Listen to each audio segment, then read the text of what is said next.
Et c'est un beau témoignage, vous allez voir, d'une dame qui avait un don pour la guérison, mais ce don avait pour origine non pas la grâce de Dieu, la puissance du Saint-Esprit, mais c'était plutôt une origine ténébreuse. Et elle en est sortie grâce à Jésus. Amen. On rend gloire à Dieu aussi pour ces beaux témoignages.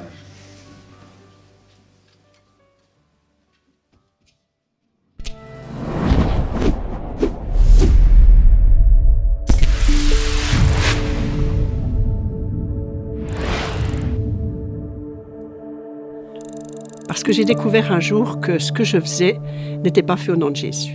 Je m'appelle Jacqueline Frézard-Munch, je suis née à Cornimont dans les Vosges. Effectivement, j'étais guérisseuse, je faisais ce qu'on appelle en Suisse le secret. En France, ça s'appelle la magie blanche. Je faisais le secret contre l'arthrose, j'étais la seule du Jura suisse. C'était une prière à un mort qui devait se faire en vieille lune. Je faisais le secret contre les verrues, je devais frictionner avec une couenne de lard. C'était aussi en vieille lune. Et puis, je faisais le secret par téléphone contre les brûlures, en faisant une prière qui commençait par les mots « Feu de l'enfer, éloigne-toi ». Et ça marchait. Il y avait des conséquences. Dès que j'avais fait le secret, par exemple, à un genou, le lendemain, j'avais mal au genou. À un coude, le lendemain, j'avais mal au coude. Les gens étaient guéris pour 3 mois et devaient revenir. Mais surtout, il n'y avait plus de paix dans la maison. Je ne me rendais pas compte qu'en invoquant un mort, qu'en invoquant le feu de l'enfer, j'amenais chez moi, dans ma maison, des présences qui venaient envahir ma chambre la nuit. J'amenais de la tristesse, comme un début de dépression, un divorce. Un neveu priait pour moi. Il me disait, si t'arrive quelque chose, tu cries Jésus. J'ai été tellement confrontée à ces ténèbres qu'un jour j'ai dit, Jésus, est-ce que vous existez? J'ai eu une révélation, j'ai vu une colline, il y avait une grande croix. Jésus n'était plus sur la croix, mais il était sur cette colline. Il était tellement lumineux, tellement rempli d'amour, tout de lumière. Son regard, son sourire, c'était l'amour, l'amour. Je suis tombée à genoux et je disais, Jésus, Jésus. Ma vie a changé depuis le jour-là. Quelques mois après, je lui ai donné mon cœur, ma vie. Et puis, un soir, j'ai fait 6 crises d'asthme. J'étais asthmatique depuis l'enfance. Et ce jour-là, j'ai crié, je veux pas mourir, je veux connaître le bébé que ma première fille attend. Et je suis tombée par terre. Je suis allée dans une église où on a prié pour moi au nom de Jésus. Ce que je ne faisais pas. J'ai découvert plus tard, dans la parole de Dieu, que c'était écrit dans Deutéronome 18:10, qu'on ne trouve chez toi personne qui invoque les morts, car je les aurai en abomination, dit l'Éternel. Je suis rentrée à la maison, j'ai été guérie d'asthme et de toutes mes allergies. Et c'est là que j'ai compris que le nom de Jésus m'a guérie, mais tout le reste n'a pas guéri les personnes qui venaient. Ça a guéri même mon couple, mon mari qui a vu ma paix, ma guérison, m'a redemandé en mariage. On s'est remariés après 10 ans de divorce et ça a changé notre vie.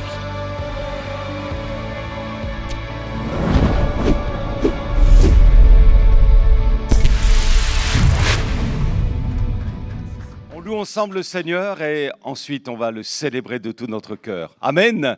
Merci Seigneur pour ce beau témoignage qui nous montre la puissance du nom de Jésus. Alléluia.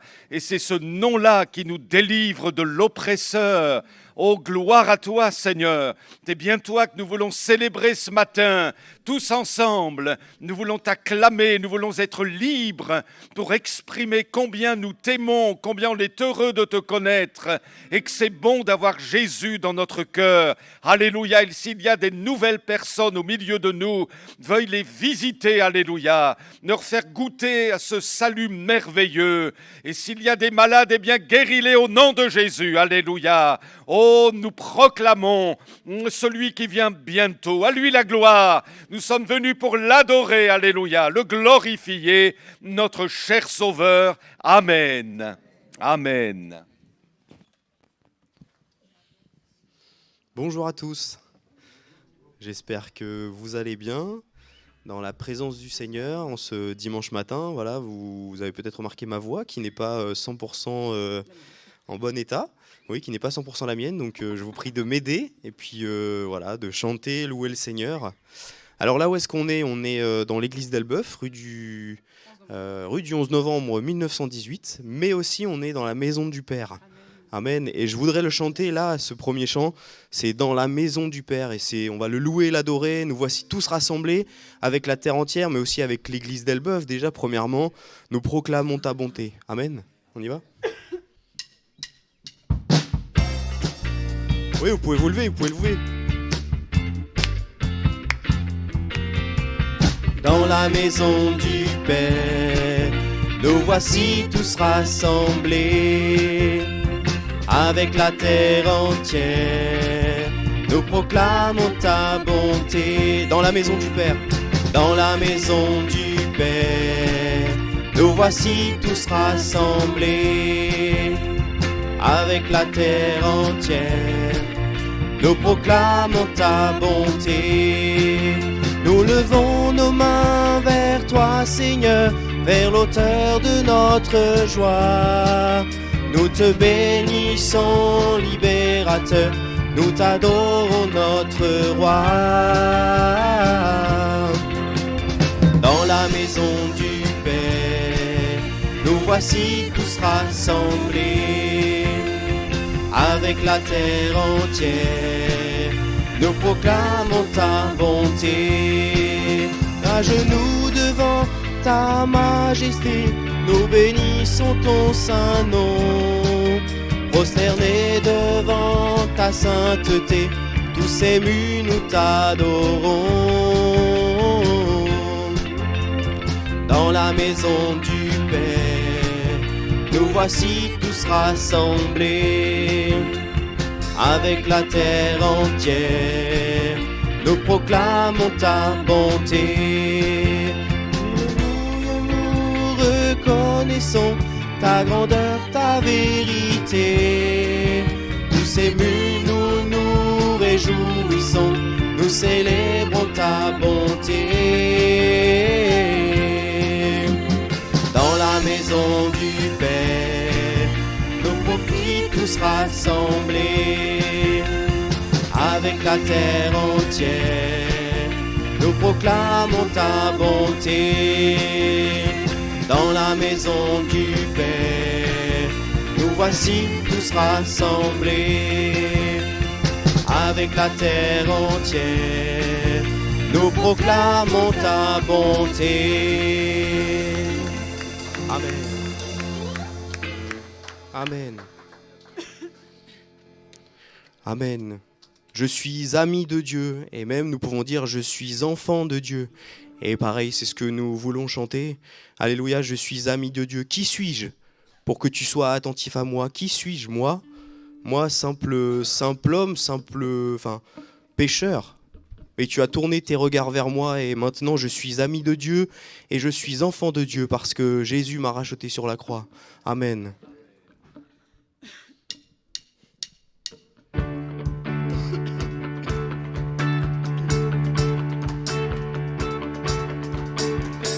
Qui suis-je pour que tu sois attentif à moi? Quand je t'appelle, tu m'entends. Est-il vrai que tu penses tellement à moi, que tu m'aimes? Quelle grâce! Qui suis-je pour que tu sois attentif à moi? Quand je t'appelle, tu m'entends. Est-il vrai que tu penses tellement à moi? Quand je t'aime, quelle grâce! Je suis ami de Dieu. Je suis ami de Dieu. Je suis ami de Dieu. Je suis ami de Dieu. Il m'a choisi. Je suis ami de Dieu. Je suis ami de Dieu. Je suis ami de Dieu. Je suis ami de Dieu. Il m'a choisi. Qui suis-je? Qui suis-je pour que tu sois attentif à moi? Quand je t'appelle,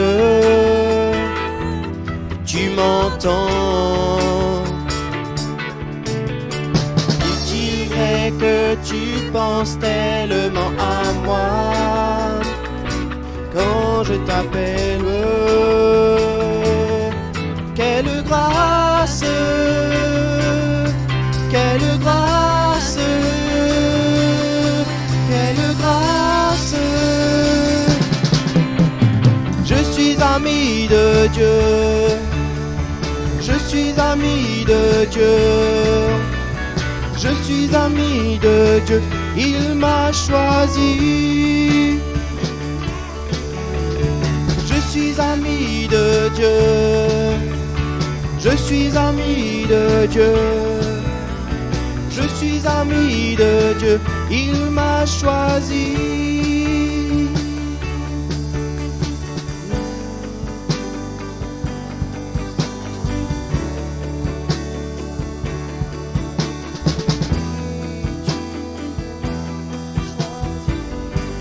Dieu Tout-Puissant, Amen, Dieu de gloire. Dieu Tout-Puissant, Dieu de gloire, oui, tu m'as choisi. Dieu Tout-Puissant, Dieu de gloire, oui, tu m'as choisi.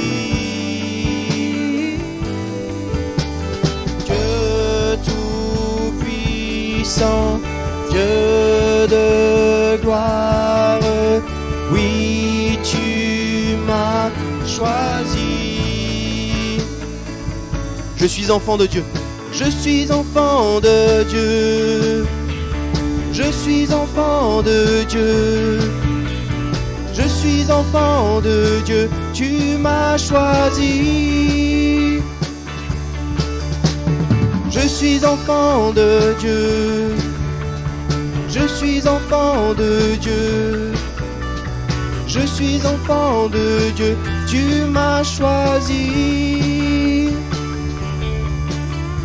Je suis enfant de Dieu, je suis enfant de Dieu, je suis enfant de Dieu, tu m'as choisi. Amen. Amen. Amen. Alléluia. Gloire à toi, mon Jésus. Amen. Amen.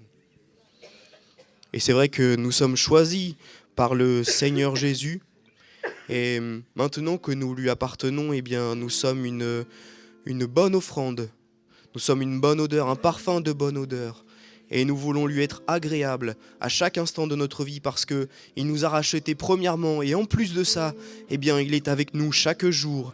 Il pourvoit tous nos besoins. Seigneur, oui, tu le dis dans ta parole que eh bien, tu fais attention même aux petits oiseaux, à ce qu'ils mangeront. Alors, à combien plus forte raison tu t'occuperas de tes enfants.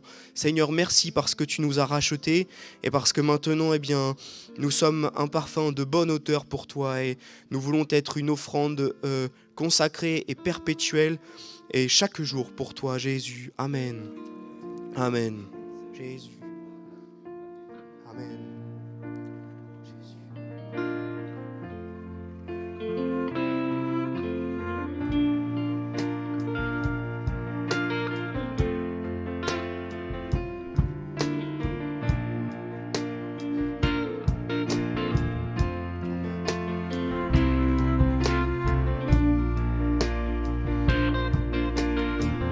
Rien n'a plus de splendeur que l'éclat de ton amour.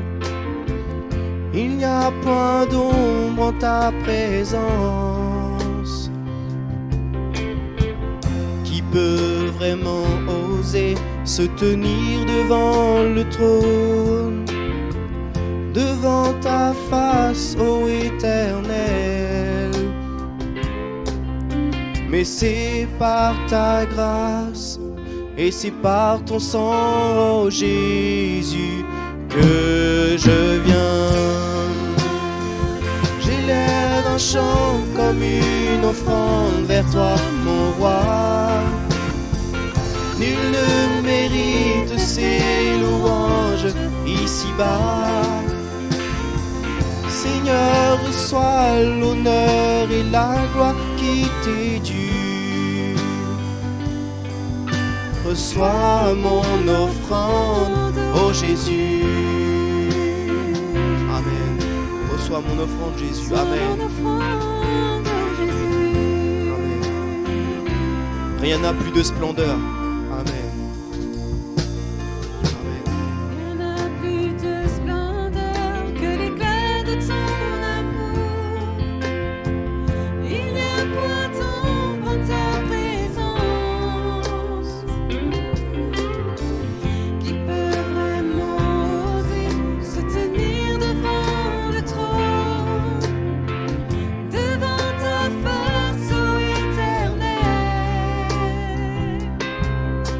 C'est par ta grâce et c'est par ton sang, oh Jésus, que je viens. J'élève un chant comme une offrande vers toi, mon roi. Nul ne mérite ses louanges ici-bas. Seigneur, reçois l'honneur et la gloire qui t'est due. Reçois mon offrande, ô Jésus. J'élève un chant comme une offrande vers toi, mon roi. Nul ne mérite ses louanges ici-bas. Seigneur, reçois l'honneur et la gloire qui t'est due. Reçois mon offrande, ô Jésus. Reçois mon offrande. Reçois mon offrande, ô Jésus. Reçois mon offrande, ô Jésus.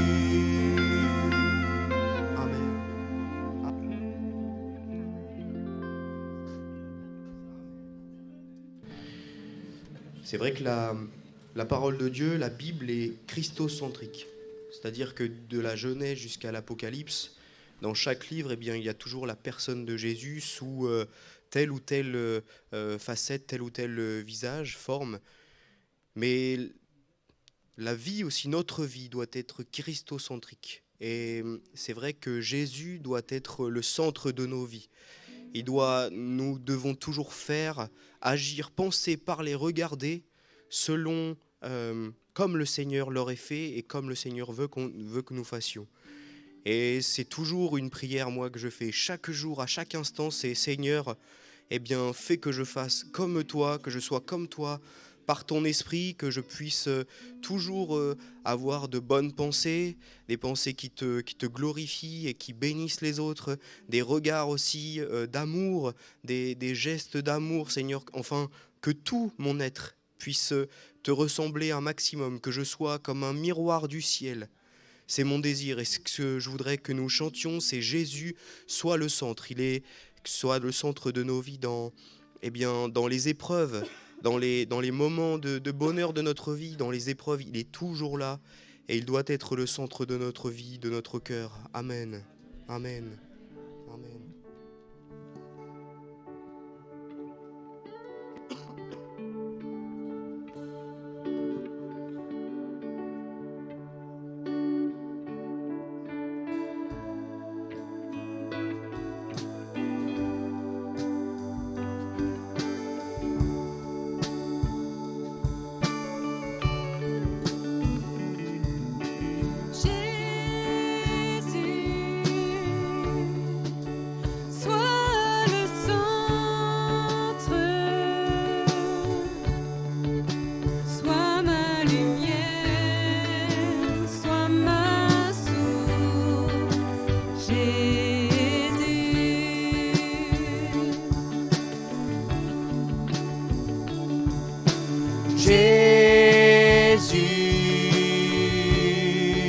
Sois le centre, sois ma lumière,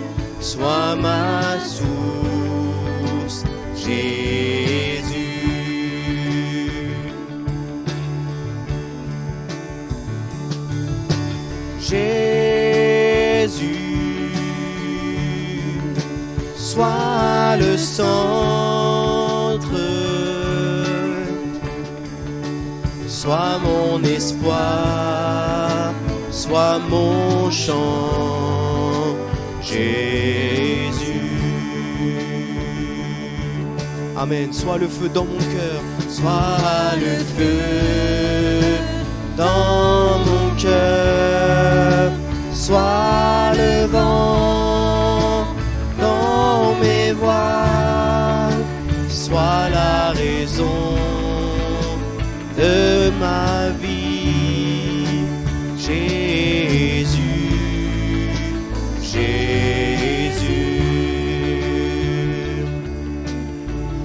Amen. Jésus, sois le centre. Jésus,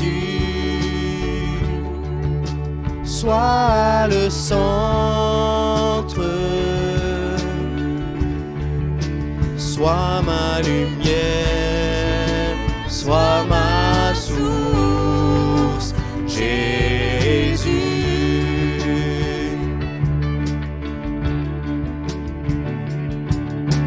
Jésus,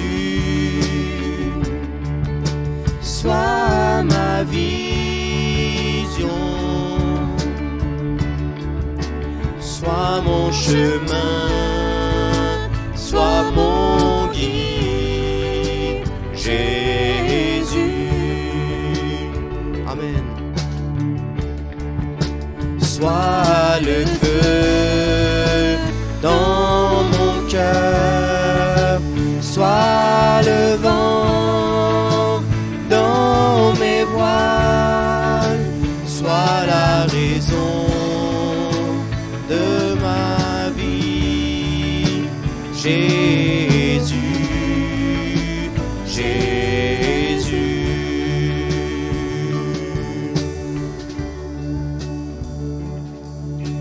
Jésus, sois le centre,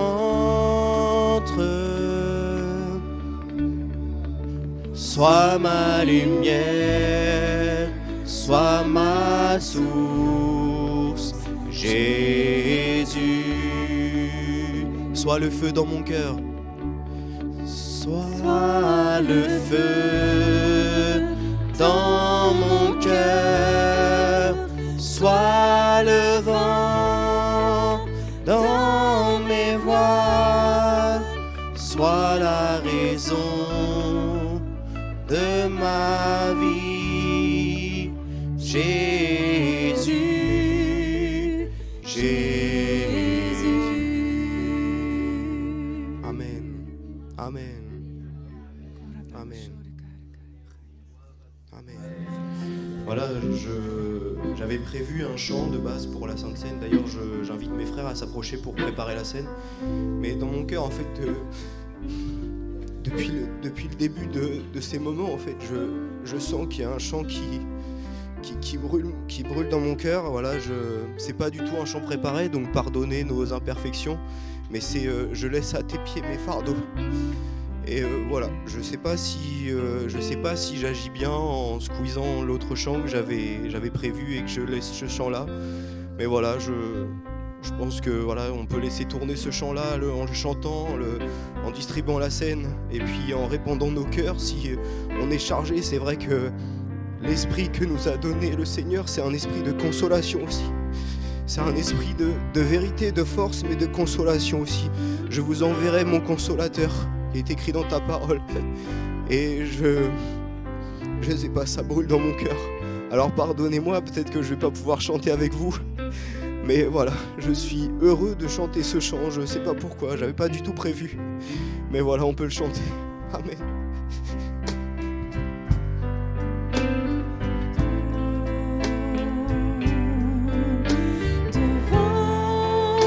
Je dépose tous mes soucis. Et chaque fois que je ne sais pas me diriger, j'abandonne à tes pieds mes fardeaux. laisse à tes pieds mes fardeaux. Devant toi je dépose tous mes soucis. Et chaque fois que je ne sais pas me diriger, j'abandonne à tes pieds mes fardeaux.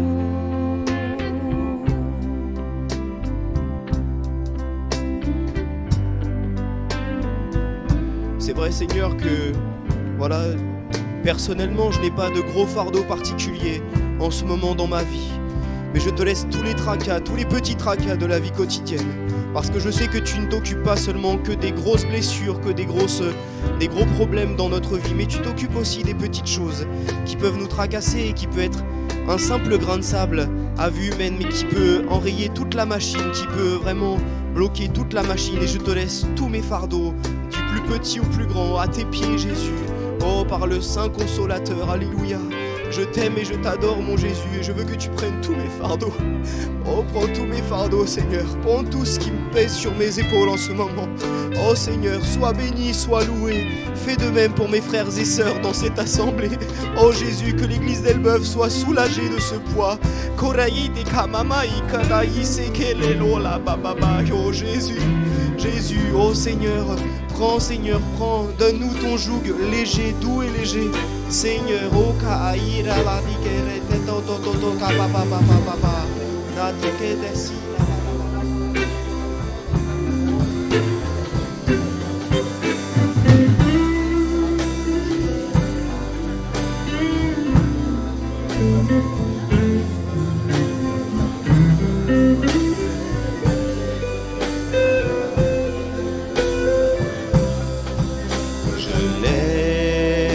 Tes pieds mes fardeaux. Devant toi je dépose tous mes soucis. Et chaque fois que je ne sais pas me diriger, j'abandonne à tes pieds mes fardeaux. Je laisse à tes pieds mes fardeaux. Devant toi je dépose tous mes soucis. Et chaque fois que je ne sais pas me diriger, j'abandonne à tes pieds mes fardeaux. À tes pieds mes fardeaux.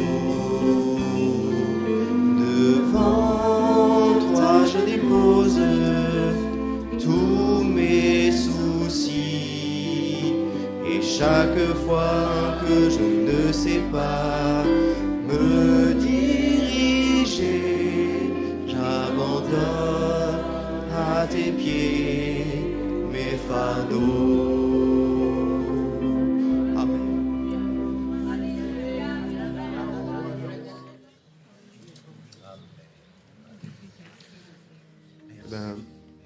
Voilà, finalement, je pense que le Saint-Esprit, c'est lui qui a le dernier mot, finalement.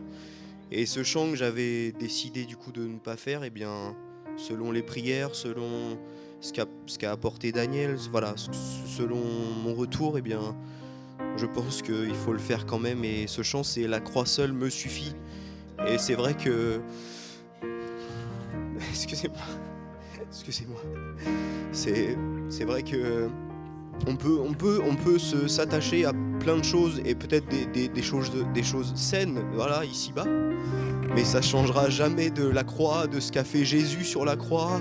Et en fait, finalement, la seule chose, je dirais la seule chose vitale, eh ben, c'est le sacrifice ultime du Seigneur sur la croix seule me suffit. C'est ça le titre du chant, et voilà, je voudrais qu'on le chante simplement. Voilà, je pense que vous ne le connaissez pas, mais je pense que les paroles sont bonnes à chanter. Voilà, écoutez-le, essayez de le chanter, et suivez-nous. Voilà, c'est un chant basique, mais je pense qu'il parle de lui-même, ce chant. Voilà. Amen. Amen, Jésus. Amen. Viens parler au cœur encore, Seigneur. Viens. Amen. Merci pour ton Saint-Esprit présent. Merci de nous guider, Jésus. Ce lieu que mon cœur chérit est l'espoir de mon âme, l'emblème de mon salut, cette croix à Golgotha. Comment pourrais-je expliquer, Amen, grand amour pour moi, que Jésus fut crucifié Pour me donner la vie, la croix seule me suffit.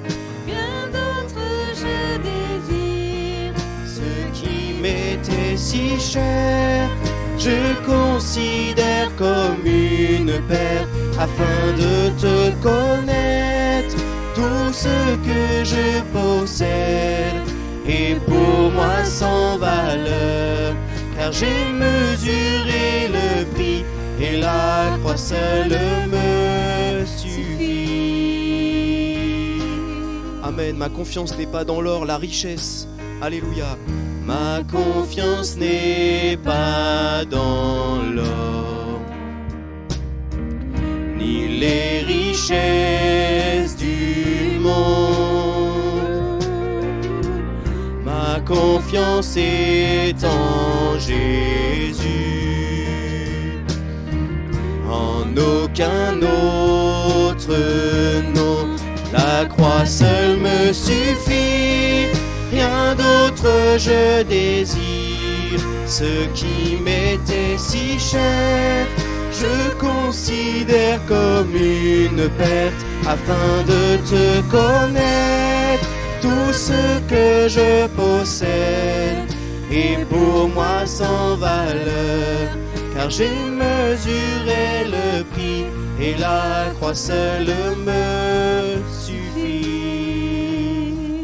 Amen. Je sais qu'à la fin, je verrai mon Seigneur. Alléluia. Amen. Quand à la fin de mes jours, je verrai mon Seigneur, que l'on puisse dire de ma vie, la croix seule m'a suffi.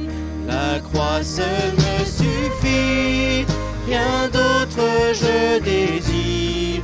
Ce qui m'était si cher, je considère comme une perte afin de te connaître. Tout ce que je possède est pour moi sans valeur, car j'ai mesuré le prix et la croix seule me suffit. Rien d'autre je désire, ce qui m'était si cher, je considère comme une perte afin de te connaître. Tout ce que je possède est pour moi sans valeur, car j'ai mesuré le prix et la croix seule me suffit. la croix seule me suffit.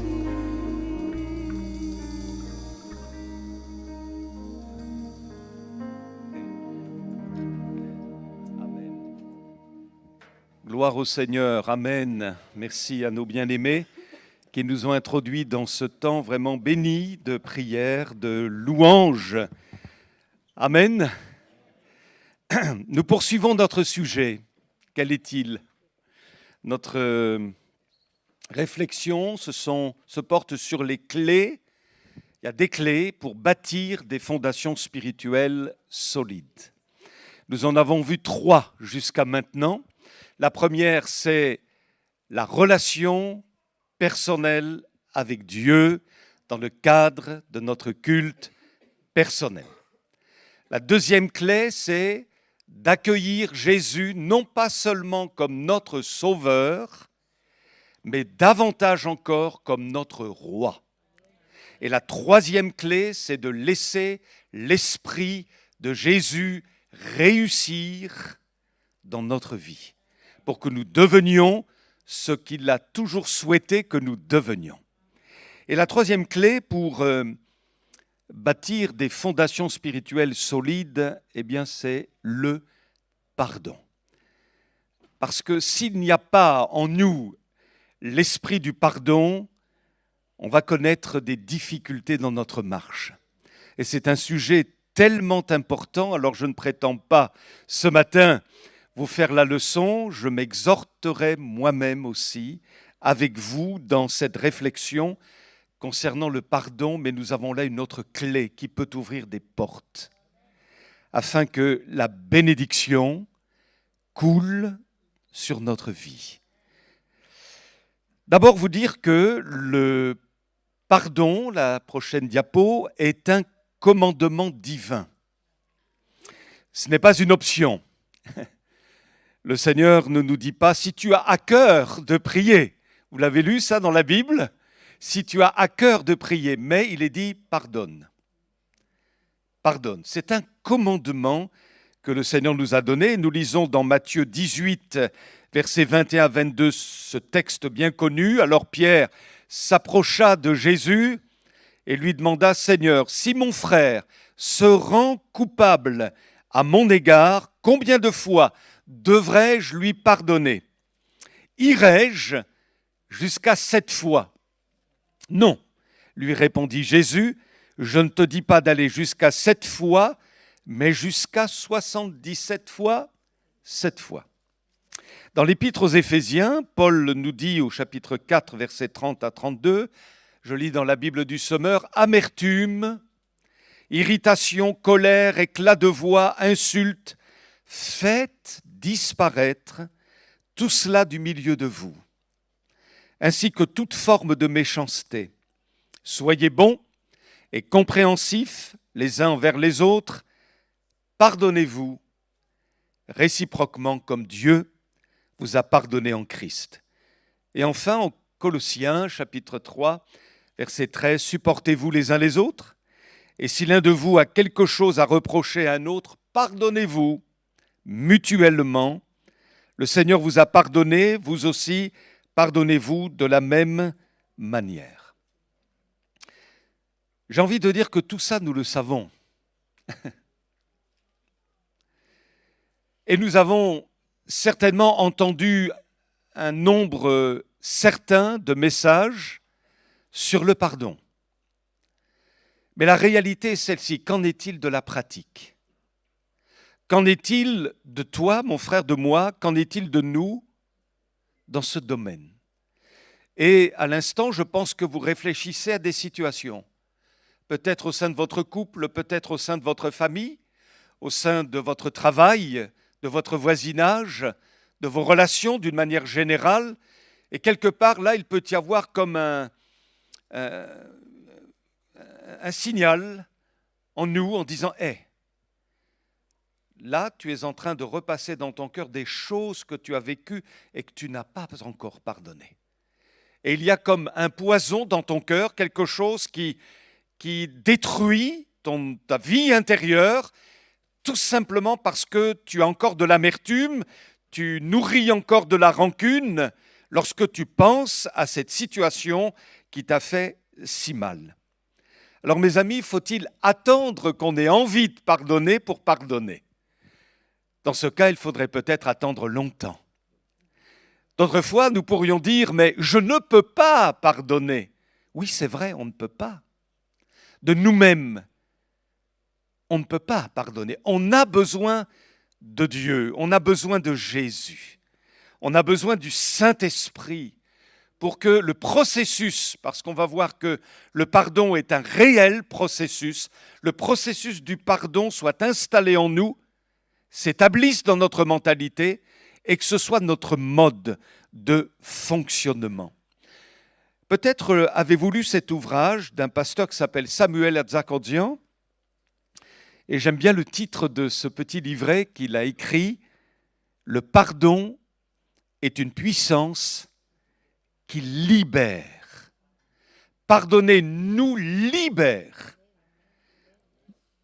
et peut libérer même l'offenseur. Et nous libère dans le monde spirituel aussi. Parce qu'il faut bien comprendre ceci, c'est que le manque de pardon, en réalité, retient la faveur de Dieu sur notre vie. Et peut-être que nous nous posons des questions parfois en disant « Mais Seigneur, pourquoi y a-t-il un blocage dans le ciel, semble-t-il, pour tel domaine dans ma vie de prière? Que se passe-t-il? Pourquoi ça semble bloqué là-haut dans le ciel ?» Et c'est peut-être un élément de réponse. Je ne dis pas que c'est l'élément de réponse, mais un des éléments de réponse. Tu n'as pas pardonné. Tu n'es pas entré dans un processus de pardon. Et là-haut, ça bloque. Et puis d'autre part, je l'ai dit, le manque de pardon ne peut que détruire notre vie intérieure. Et enfin, le manque de pardon est un droit du diable sur notre vie. Je ne parle pas ici de possession, mais je parle d'un lien, parce que quand le diable a un droit sur notre vie, ça veut dire qu'il y a un lien en nous qui doit être dénoué. Et il y a donc des zones dans notre vie qui peut-être ne sont pas soumises à l'autorité royale de Jésus. Par exemple, s'il y a dans mon cœur une zone de rancœur, d'amertume, de colère à l'égard de quelqu'un qui m'a fait du mal, si je nourris cela en permanence, eh bien finalement, c'est un droit du diable. Et il va envenimer cette zone-là pour que ça se répande dans tout mon être, de telle sorte que quelque chose meure en moi au plan spirituel. Que Dieu nous soit en aide les uns et les autres. Le pardon est une puissance qui libère.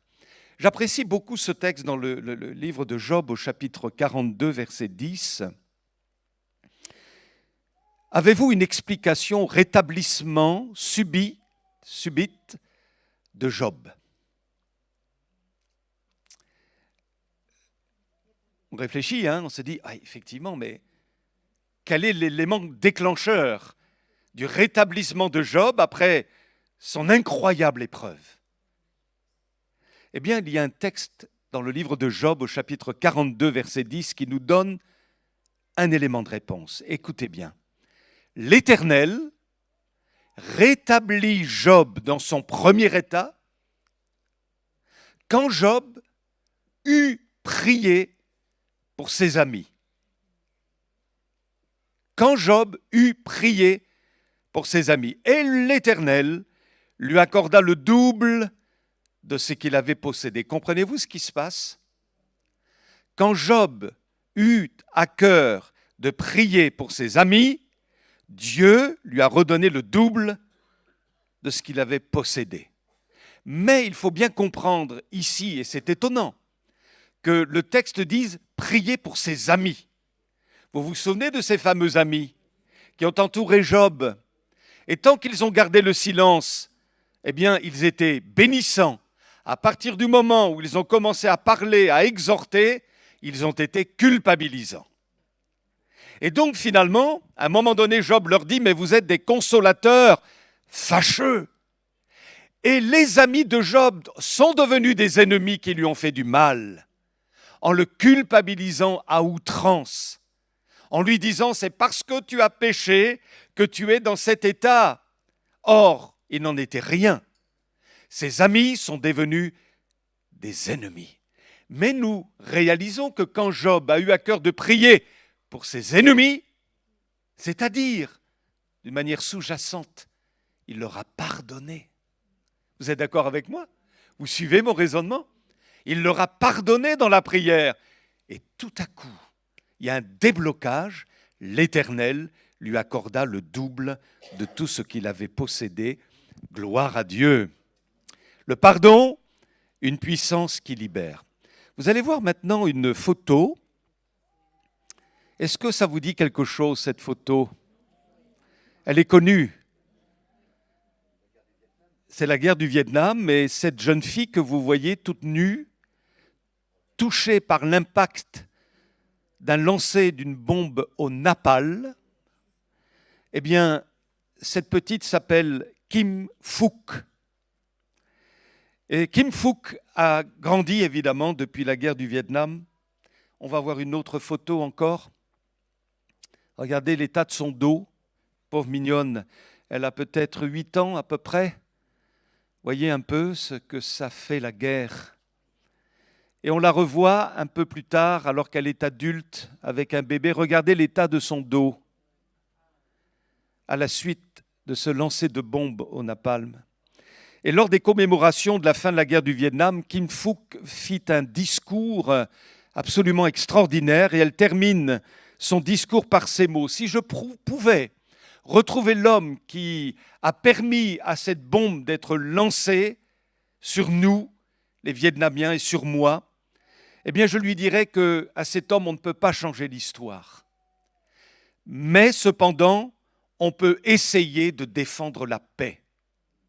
Quelques instants après, un homme s'est approché d'elle en lui disant « Je suis cet homme. Je m'appelle John Plummer.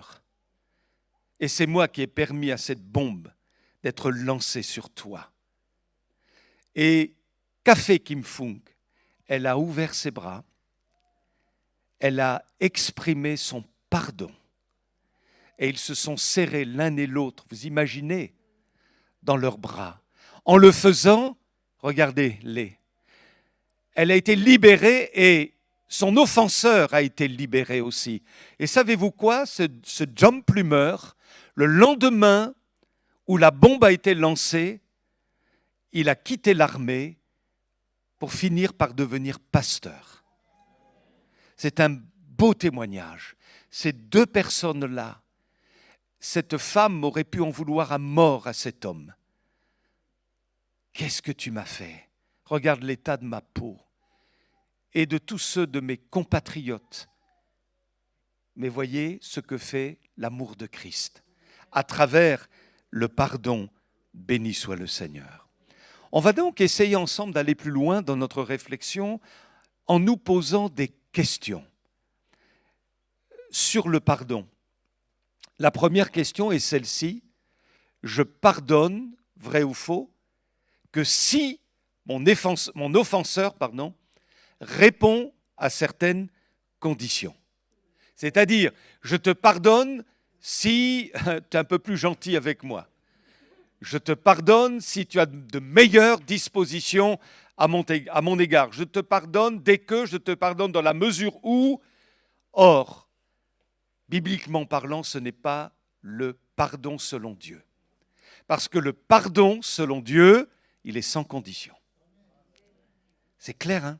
Il est sans condition. Jésus n'a-t-il pas dit du haut de la croix, « Père, pardonne-leur à ces chefs religieux juifs, à ces Romains, pardonne-leur, ils ne savent ce qu'ils font. » Pourtant, les chefs religieux juifs et les Romains n'ont pas demandé à être pardonnés. Ils ne l'ont pas demandé. Mais Jésus, lui, pardonne. Malgré le mal qu'ils font à Jésus, Jésus pardonne. Alléluia. Donc le pardon est offert même si l'offenseur ne le sollicite pas. Pourquoi? Parce que le pardon se donne sur la base de la grâce. La grâce ne se mérite pas. Nous avons tous fait pour la plupart d'entre nous, et si tu ne l'as pas encore fait ce matin, fais-le. Donne-toi Jésus pour être sauvé. Mais nous ne méritons pas la grâce. Nous avons fait l'objet de la grâce de Dieu sans la mériter. Parce que si nous la méritions, ce ne serait plus une grâce. C'est gratuit. et c'est en raison de l'amour de Dieu. Et le pardon, c'est ça, c'est gratuit, ça doit être spontané et il est basé sur la grâce. Je pardonne non pas parce que celui qui m'a fait du mal le mérite, mais je pardonne par grâce. Que Dieu nous soit en aide pour cela. Deuxième question, vrai ou faux? Le pardon signifie minimiser l'offense et la douleur causée. Oh, c'est pas grave, je te pardonne.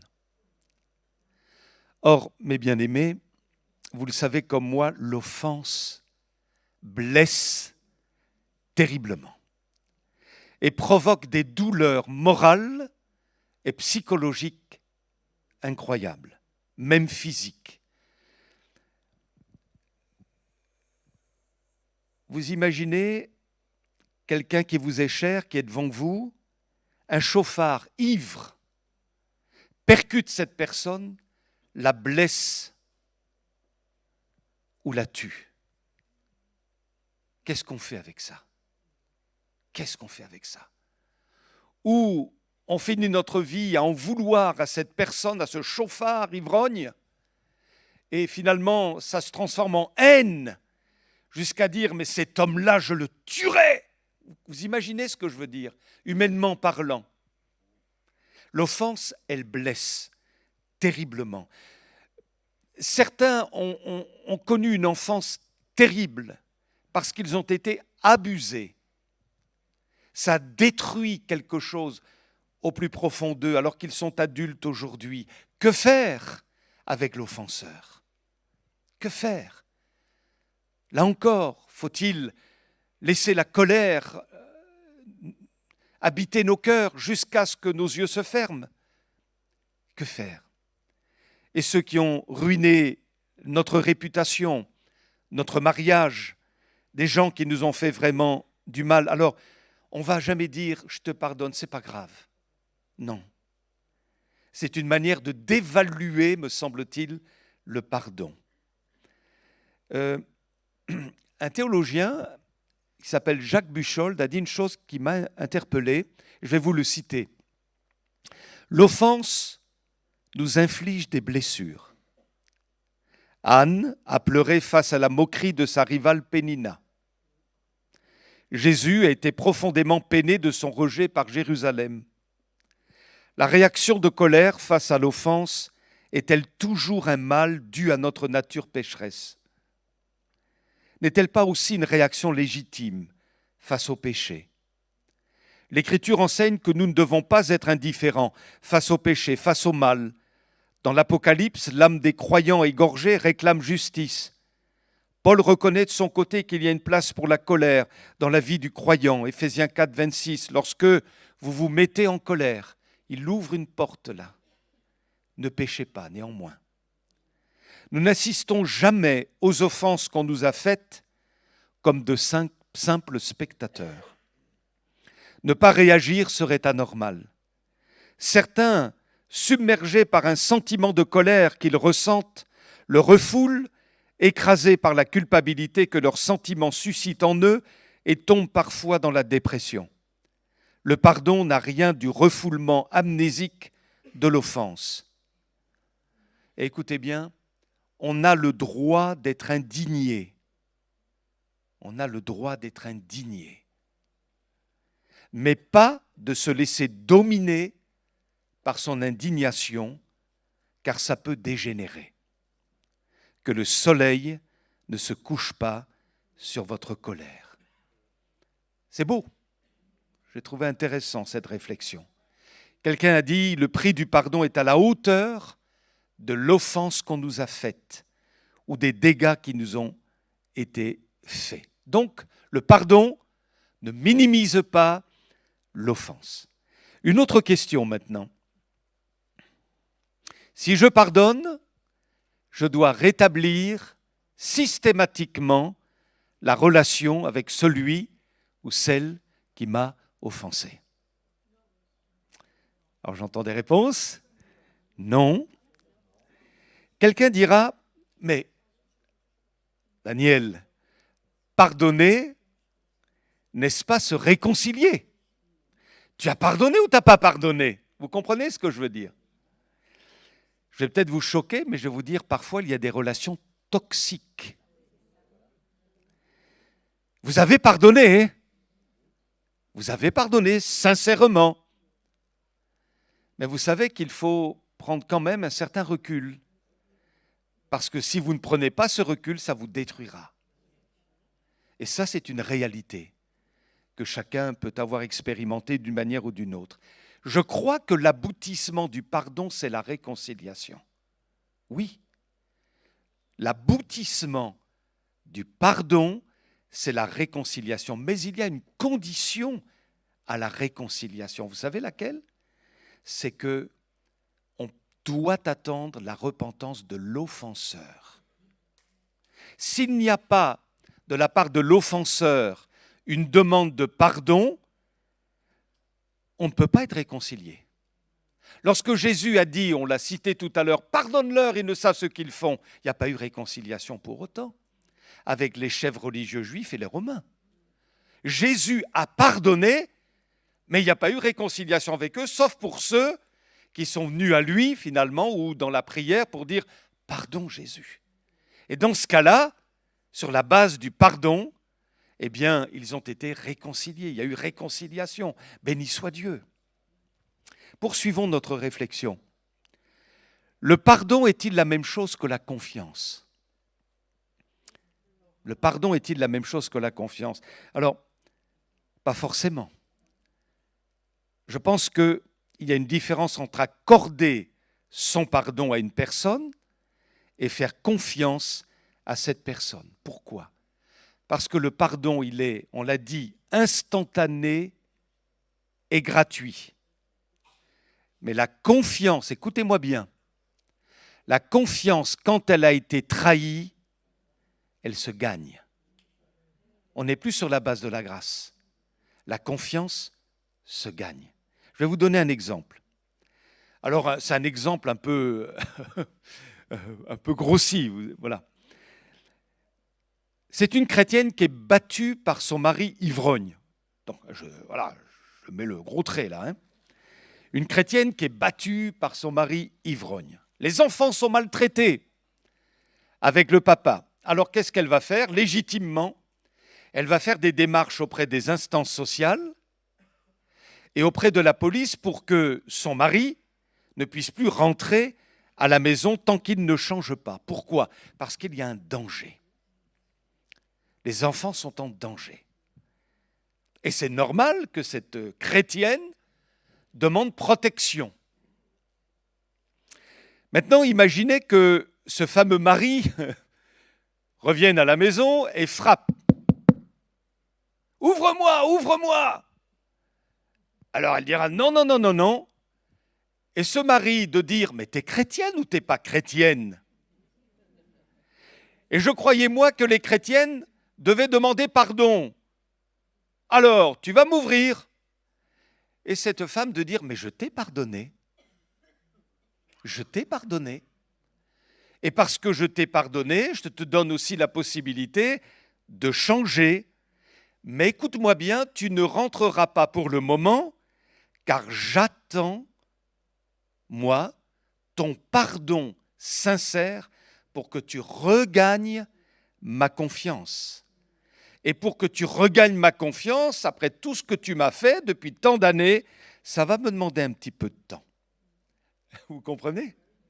Pour résumer, si je suis la personne blessée, je pardonne l'offense sans condition, comme cette femme. Elle a pardonné. Mais pour que la réconciliation soit complète, l'offenseur doit aussi demander pardon et faire en sorte de regagner la confiance de l'offensé. Ça va? Amen. Et je pense qu'à travers ces quelques réflexions, ça éclaire quand même certaines situations où finalement, au nom du pardon, peut-être y a-t-il eu des exagérations et certains en ont profité pour continuer à faire le mal. Donc, si on veut aller jusqu'à la réconciliation, ça concerne les deux parties. Mais de toute façon, nous, en tant que chrétiens, oui, nous devons pardonner. Si de l'autre côté, il y a aussi pardon, gloire à Dieu. Amen. Alors là, on peut se réconcilier. Mais si je ne pardonne pas, alors je vais me faire du mal. On est bien d'accord. Malgré l'offense, malgré l'ampleur de l'offense, il faut pardonner pour être soi-même libéré. Alléluia. Alors une autre question. Vous n'avez pas vraiment pardonné jusqu'à ce que vous ayez oublié l'offense. Pas l'enfance, l'offense. Alors, t'as pardonné ou t'as pas pardonné? Pourquoi tu t'en souviens encore? Vous comprenez ce que je veux dire? Souvenez-vous de Joseph. Alors Joseph, il en a eu, hein. La jalousie de ses frères, qu'ils l'ont mis dans une fosse, qu'ils l'ont vendu comme un esclave. Puis ensuite, il a été malmené par la femme de Potiphar. Et puis ensuite, il a été emprisonné. Enfin, pouf, c'est une horreur, quoi, pour Joseph. Et puis, le Seigneur, vous le savez, l'a relevé admirablement. Il a eu 2 fils, un qui s'appelle Manassé, l'autre Éphraïm. Et Manassé, savez-vous ce que ça signifie? Ça signifie « Dieu m'a fait oublier toute ma peine ». Je vous pose la question. Dieu m'a fait oublier toute ma peine. Est-ce que ça veut dire que Joseph était frappé d'amnésie? Tu te souviens ce qui s'est passé là? Ah non, je ne m'en souviens pas.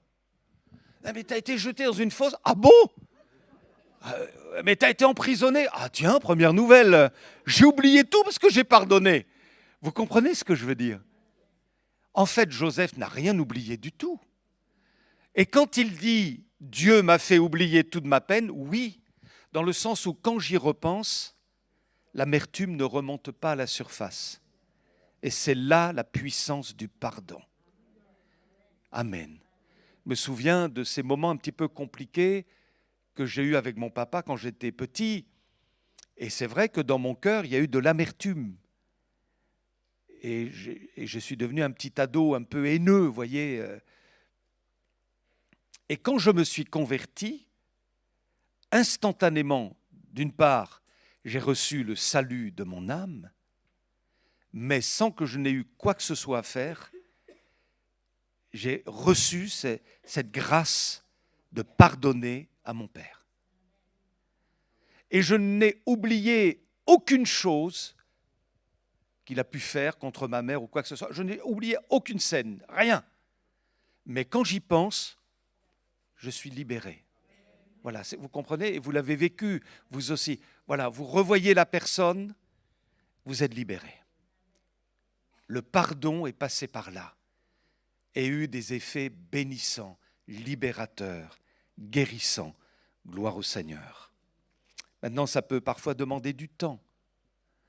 On va en parler, que cette blessure disparaisse, ça peut demander du temps. Pourquoi? Parce qu'en fait, le pardon, c'est un processus. C'est quelque chose qui commence en nous et qui va se parfaire en nous progressivement. Parfois, ça va plus vite que d'autres fois, donc il peut y avoir encore des séquelles, mais ce qui est important, c'est d'avoir ouvert la porte de notre cœur et de dire « Oui, Seigneur, je fais le choix de pardonner ». Le reste appartient à Dieu dans le processus du pardon. Une autre question, vous tenez bon? Le pardon efface les conséquences de la faute commise. Beaucoup de gens pensent que le fait de pardonner enlève automatiquement les conséquences du péché. Mais Kim Fook, que nous avons vu en photo, vous avez vu l'état de son dos, c'est pas parti. Hein. Joseph, quand il a pardonné, ça n'a pas effacé les 13 années de sa vie où il s'est retrouvé prisonnier en Égypte. La délivrance, elle est surtout intérieure. Et puis, voilà, j'en viens à cette question maintenant. Pardonner signifie-t-il ne plus être blessé sur le coup? Alors, je me base sur une lecture que j'ai faite de Corrie ten Boom. Vous avez tous entendu parler de Corrie ten Boom, cette femme qui a été emprisonnée avec les nazis et qui est sortie du camp de Ravensbrück miraculeusement, voilà, et qui a ensuite été conférencière, a parlé de la grâce de Dieu alors qu'elle se retrouvait en enfer avec les nazis à Ravensbrück. Bon, c'est une affaire extraordinaire. Bon. Et puis, elle raconte dans un de ses ouvrages que, à l'occasion d'une discussion, elle a été particulièrement blessée, à tel point qu'il y a eu beaucoup d'amertume dans son cœur. Elle était fâchée, quoi. Vous voyez ? Elle était fâchée. Bon. Et puis, elle s'est reprise au bout d'un certain temps en se disant « Mais il ne faut pas que ça continue, cette histoire-là, parce qu'il faut que je pardonne. » Donc, elle a pris la décision de pardonner. « Seigneur, je pardonne. Oh, je pardonne. » Et puis, pendant la nuit, elle ne s'est pas empêchée de repenser aux paroles qui ont été dites et qui l'avaient tellement blessée. Et du coup, à nouveau, c'est remonté. Elle avait fait le choix de pardonner, mais c'est remonté. Elle a la colère, la rancune. Oh, c'est pas normal. Enfin, vous voyez. Alors, elle s'est dit, oh là là là là.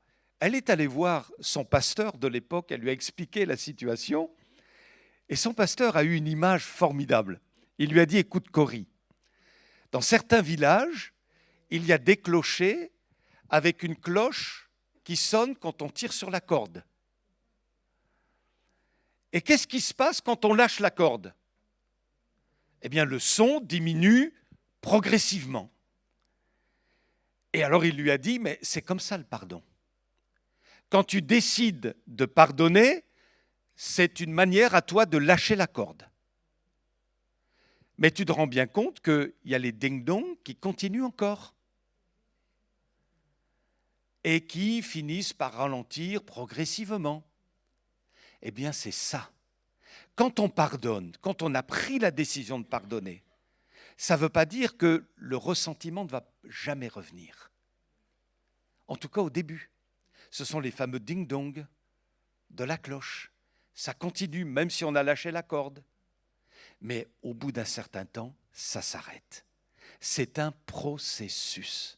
L'essentiel, c'est de dire « Oui, Jésus, je prends la décision vraiment de pardonner, béni soit Dieu. » Et alors elle dit dans cet ouvrage « Je sais que je dois pardonner. Seigneur, je pardonne à cette personne. » Et 5 minutes plus tard, vous lui en voulez à mort. Vous devez le redire « Seigneur, je pardonne à cette personne. » Quand le souvenir revient, vous le dites encore et encore. Vous persistez à le faire jusqu'à ce que la douleur finisse par partir.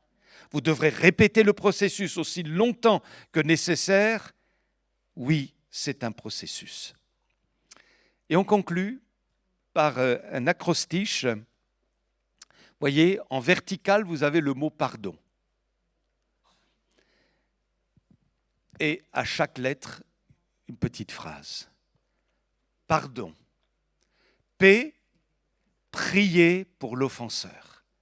Et quand on commence à dire, Seigneur, je prie pour celui qui m'a fait du mal, je te demande finalement de lui faire grâce. Ça veut dire que le pardon est vraiment entré dans notre cœur. C'est pas facile, hein ? On est d'accord ? C'est pas facile. Mais c'est là que le Seigneur veut nous conduire. C'est un miracle, c'est une bénédiction. Et c'est un recul automatique de la puissance des ténèbres qui veut s'emparer de nous. Donc priez pour l'offenseur. A, aimer ceux qui m'ont offensé. Oh, non, je ne peux pas. Mais en Jésus-Christ, tout devient possible. Bénissez ceux qui vous maudissent, vous persécutent. Seigneur, ça vient de toi, ça ne vient pas de moi. Ça ne peut venir que de toi. C'est un miracle que tu opères dans notre cœur. R, regardez à Jésus. Ah ben oui, il n'y a pas d'autre solution, hein, parce que sinon, on ne s'en sort pas. Regardez toujours à Jésus. D, détruire toute pensée mauvaise. Parce que ça revient à la surface, on l'a dit, ça revient. Et c'est là qu'il faut prendre du recul et se dire, oh, stop, là, ça suffit maintenant. Ça suffit. Je renonce à ces mauvaises pensées au nom de Jésus. O, oublier les méchancetés, dans le sens où on l'a dit tout à l'heure, évacuer toute l'amertume, les rancunes. Et N, nettoyer notre cœur blessé. Comment ? Par le sang de l'agneau, par les promesses de Dieu, par l'amour de Christ. Et le Seigneur pense les blessures profondes qui peuvent être dans notre cœur. Amen. Qui n'a pas été profondément blessé dans son cœur au milieu de nous? Je ne vais pas vous demander de lever la main parce que je pense qu'il y en aurait beaucoup. Moi le premier. On a tous été profondément blessés. Et si vous ne l'avez pas été, je deviens prophète.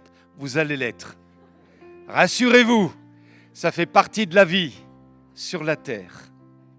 Voilà. Mais on a une clé que le monde n'a pas. Le monde ne l'a pas. Il y a une clé. C'est le pardon, avec tout ce que ça peut signifier pour nous, que le Seigneur nous soit en aide. Vous savez quoi, ce matin-là? Ça peut être vraiment la possibilité pour chacun de nous de vivre de véritables déblocages dans les lieux célestes. Vraiment, ça peut débloquer des choses incroyables en pardonnant. J'y crois de tout mon cœur, parce que c'est Jésus qui nous l'enseigne. J'y crois. Et parfois, il faut le reconnaître, nous sommes trop charnels. Vous et moi, et moi le premier, on est trop charnels.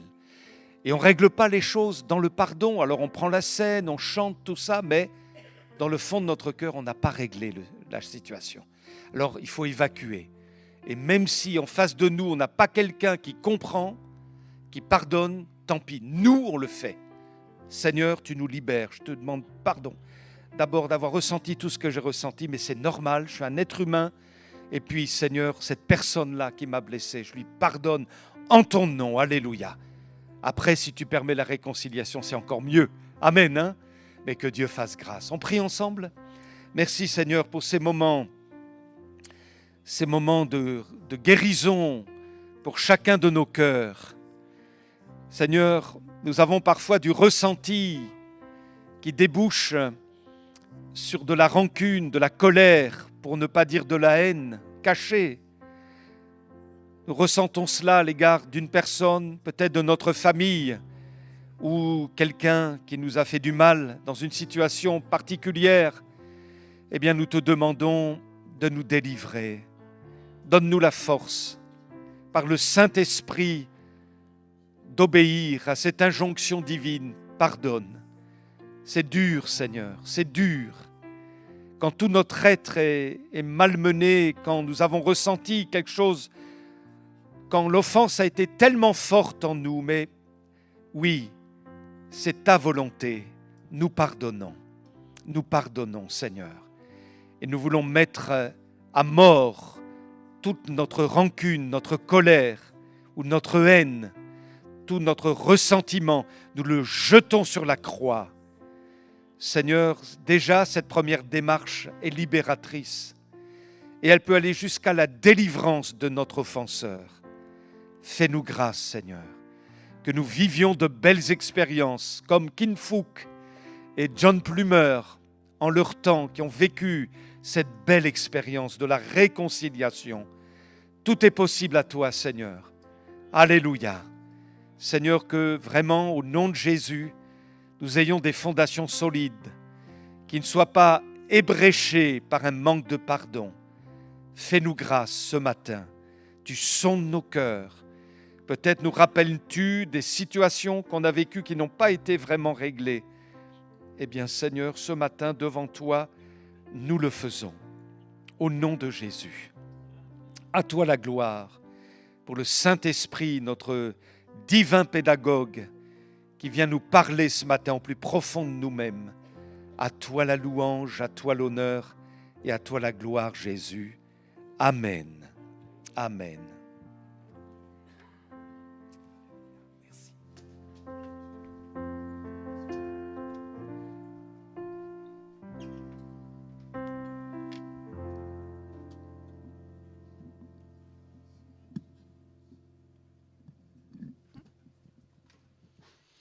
Merci au Seigneur pour ces moments, et la louange au début, et pour ce message édifiant. Et c'est vrai qu'on peut penser que voilà, c'est les bases, mais c'est bon toujours de rappeler les bases dans la vie chrétienne. Le dernier chant, voilà, j'espère que... Moi, je suis triste de quitter ces lieux. Voilà, je Je me suis senti bien ce matin et je suis triste de quitter ces lieux, mais je sais que le Seigneur nous accompagne chaque jour, ce midi, avec les jeunes, je le rappelle. On mange ce midi ensemble et puis toute la semaine jusqu'à ce qu'on se retrouve pour les prochaines réunions. Le prochain chant, enfin le dernier chant, que toute la terre se lève en son honneur. Jésus est le Sauveur. Oui, que toute la terre, oui, vous faites partie de la terre. Voilà, pour l'instant, vous faites partie de la terre, donc vous pouvez vous lever. Il est maître, il est le grand vainqueur, il est maître et Seigneur. Amen.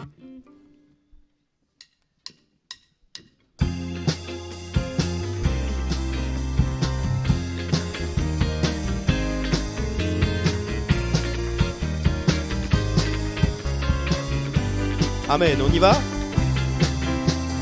Que toute la terre se lève en son honneur. Jésus est le Sauveur, il est le grand vainqueur, il est maître et Seigneur. Sois dans l'allégresse, la victoire est à toi. Si tu sais le louer, si tu sais l'adorer, tu n'as rien à redouter. Que toute la terre se lève en son honneur. Jésus est le Sauveur, il est le grand vainqueur, il est maître et Seigneur. Sois dans l'allégresse, la victoire est à toi. Si tu sais le louer, si tu sais l'adorer, tu n'as rien à redouter. Alors j'ai trouvé une autre version de ce chant. Johan, est-ce que tu peux mettre la suite? Voilà, on le refait.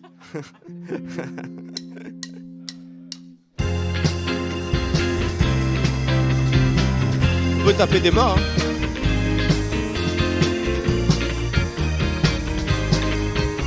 Amen. Que l'église d'Elbeuf, se lève en son honneur.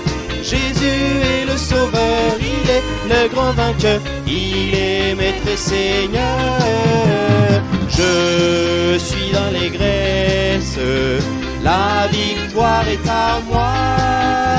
Si je sais le louer, si je sais l'adorer, je n'ai rien à redouter. Que l'église d'Elbeuf se lève en son honneur. Jésus est le Sauveur, il est le grand vainqueur, il est maître et Seigneur. Que dans l'allégresse, la victoire est à moi. Si je sais le louer, si je sais l'adorer, je n'ai rien à redouter. Amen. Amen, un grand merci à nos bien-aimés. Alléluia. Voilà, alors on salue nos amis visiteurs. Je vois des bien-aimés qui nous visitent. Amen. Voilà des Bretons. Alléluia. Alors là-bas, y a-t-il des bien-aimés aussi? Même s'ils ne sont pas bretons. Voilà, on les aime. Amen. Amen. Il y a des motards aussi au milieu de nous. Alors on vous salue. Levez-vous, oui. Amen. Que Dieu vous bénisse en abondance. Alléluia. Gloire à Dieu, gloire à Dieu. Voilà des amis aussi là-bas. Soyez bénis, alléluia. Bon retour, amen.